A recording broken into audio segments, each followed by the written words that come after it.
हाँ, तो प्यारे विद्यार्थियों, वेलकम है आपका हमारे इस online digital platform Aravali education पर।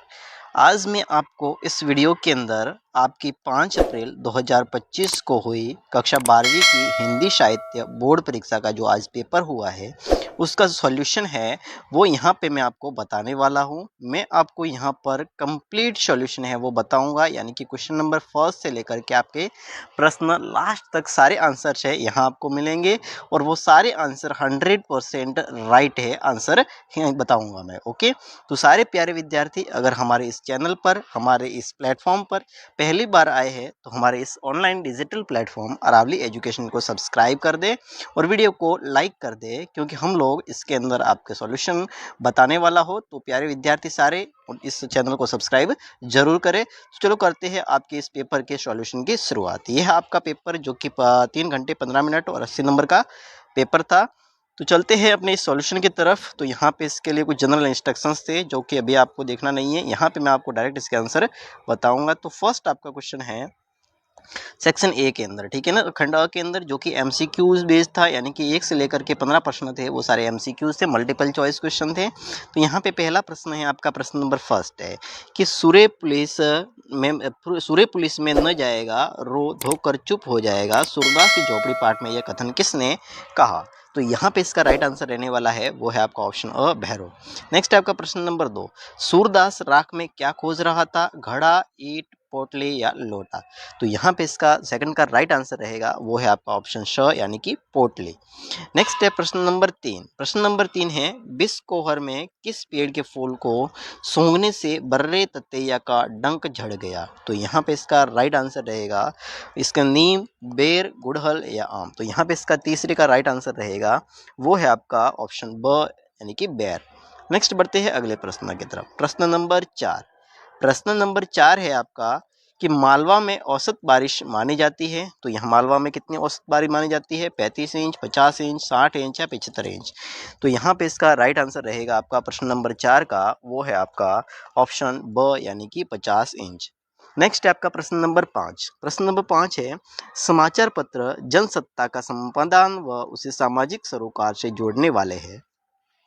तो यहाँ पे विश्वनाथ, प्रेमचंद, रघुवीर साहब, प्रभास जोशी? तो यह पांचवे का राइट उत्तर है वो है आपका ऑप्शन द, यानी कि प्रभास जोशी। नेक्स्ट आपका प्रश्न नंबर 6। प्रश्न नंबर 6 है, रीतिकाल के रीतिमुक्तिया स्वच्छंद काव्य धारा के प्रतिनिधि कवि है?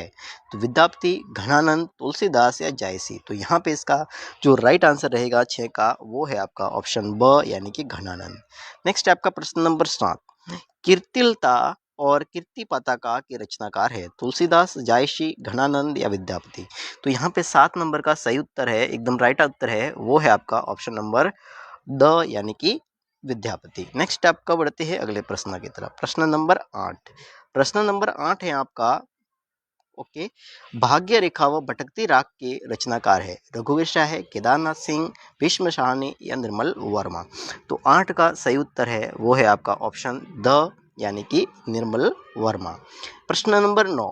कल मैंने जाना था कि वसंत आया और यह कैलेंडर से मालूम था, पंक्ति में भाव प्रकट हुआ है? सहानुभूति का, दया का, व्यंग्य का, क्रोध का? तो 9 का राइट उत्तर है वो है आपका ऑप्शन स, यानी कि व्यंग्य का। नेक्स्ट बढ़ते हैं अगले प्रश्न की तरफ। प्रश्न नंबर 10। प्रश्न नंबर 10 है, ढेले चुन लो लघु निबंध में लेखक ने किस पर चोट की है? तो यहाँ पे 10 का राइट आंसर है वो है आपका ऑप्शन श, यानी कि अशुद्ध भाषा का प्रयोग करने वाले कवि लेखकों पर। नेक्स्ट आपका प्रश्न नंबर 11। विद्यापति के पद में विरहिणी अपने दोनों आंखें क्यों बंद कर लेती है? पुष्पित जंगल देखकर, कोयल देखकर या प्रियतम को देखकर या हिंसक जीवों को देख करके? तो यहाँ पे 11 का राइट आंसर है वो है आपका ऑप्शन अ, यानी कि पुष्पित जंगल को देख करके। नेक्स्ट आपका प्रश्न नंबर 12। प्रश्न नंबर 12 है, कहानी में वर्तमान से अतीत में जाना कौन सी तकनीक कहलाती है? फ्लैशबैक, फ्लैश फॉरवर्ड, उल्टा पिरामिड या विवरणात्मक शैली? तो यहाँ पे 12 का राइट आंसर है वो है आपका ऑप्शन अ, यानी कि फ्लैशबैक। नेक्स्ट बढ़ते हैं अगले प्रश्न की तरफ। प्रश्न नंबर 13।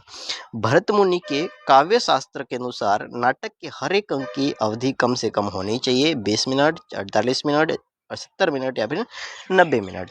तो यहाँ पे इसका एकदम राइट आंसर रहेगा द का, वो है आपका ऑप्शन कौन सा है ये 13, ठीक है ना। 13 का राइट आंसर है वो है आपका ऑप्शन ब यानी कि 48 मिनट। नेक्स्ट बढ़ते हैं अगले प्रश्न की तरफ। अगला प्रश्न है आपका प्रश्न नंबर 14।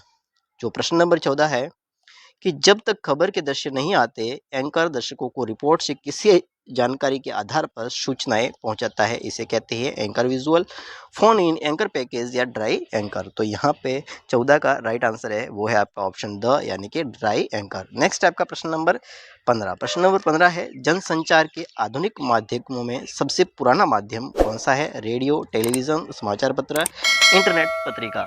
तो यहाँ पे इसका राइट आंसर है वो है आपका ऑप्शन अ यानी कि रेडियो, सबसे पुराना माध्यम, ठीक है ना। नेक्स्ट बढ़ते हैं अगले प्रश्न में। अगला प्रश्न है आपका प्रश्न नंबर 2, जो कि प्रश्न नंबर 2 है रिक्त स्थान है, फिल इन द ब्लैंक्स का है। तो इसमें देखते हैं आपका प्रश्न नंबर फर्स्ट। मंद मंद मुरली बजावत अधरे धरे मंद मंद निष्क्रिय मुकुंद बनते पंक्तियों में गुण है। तो यहाँ पे इसका राइट आंसर रहेगा वो है आपका चलो लिखते हैं यहाँ पे श्रृंगार गुण, ठीक है ना। तो यहाँ पे आपको लिखना है श्रृंगार, ठीक है। नेक्स्ट है आपका प्रश्न नंबर 2। जहां व्याकरण की दृष्टि से अधशुद्ध शब्द का प्रयोग हो वहां दोष होता है। तो वहां दोष होता है उसको कहते हैं, यहाँ पे आपको लिखना है च्युत संस्कृति, ठीक है ना, च्युत संस्कृति। नेक्स्ट है प्रश्न नंबर 3। प्रत्येक चरण में जगण तगण जगण एवं रगण के क्रम में 12 वर्ण विद्यमान हो वहां छंद होता है। तो वहां पर कौन सा छंद होता है? तो वहां छंद होता है, उसका नाम है द्रुत द्रुत विलंबित, ठीक है ना, द्रुत विलंबित।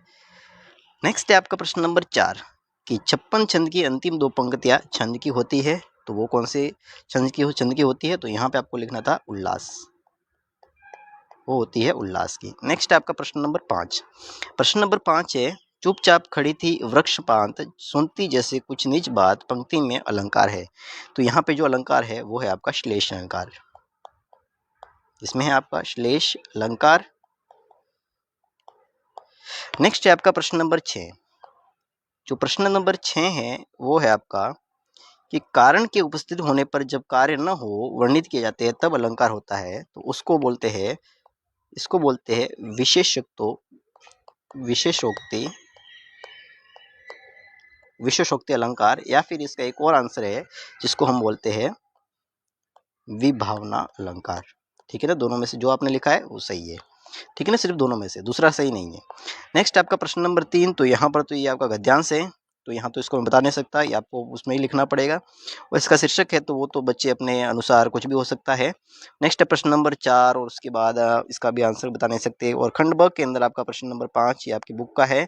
प्रश्न नंबर 6, 7, 8, 9, 10, 11, 12, 13, 14, 15 और आपके उस खंड स के अंदर है आपके 16, 17 और 18। इस यहाँ पे कुछ बचाने वाला है नहीं। 19 के अंदर आपका गद्यांश है, इसकी आपको सप्रसंग व्याख्या करनी है। उसके बाद में है प्रश्न नंबर 20, यहाँ पे आपका एक पद्यांश है, उसकी सप्रसंग व्याख्या करनी है। उसके बाद में है प्रश्न नंबर 11, यहाँ पे आपको एक निबंध लिखना है 400 शब्द के अंदर। और टॉपिक है आपके पास में स्वदेशी का महत्व, और दूसरा टॉपिक है योग का महत्व, और तीसरा टॉपिक है आपका राष्ट्र निर्माण में योग की भूमिका और भारत का गौरवशाली इतिहास। इस किसी एक टॉपिक के ऊपर आपको 400 वर्ड के अंदर एक निबंध लिखता है, लगभग 2.5 पेज के अंदर। तो इस तरह से आज की इस पेपर का कंप्लीट सॉल्यूशन है, मैंने करवा दिया है, और ये सॉल्यूशन है वो 100% राइट आंसर मैंने यहाँ पे बताया है। तो आप इसको फॉलो कर सकते हैं। Thank you so much, have a nice day.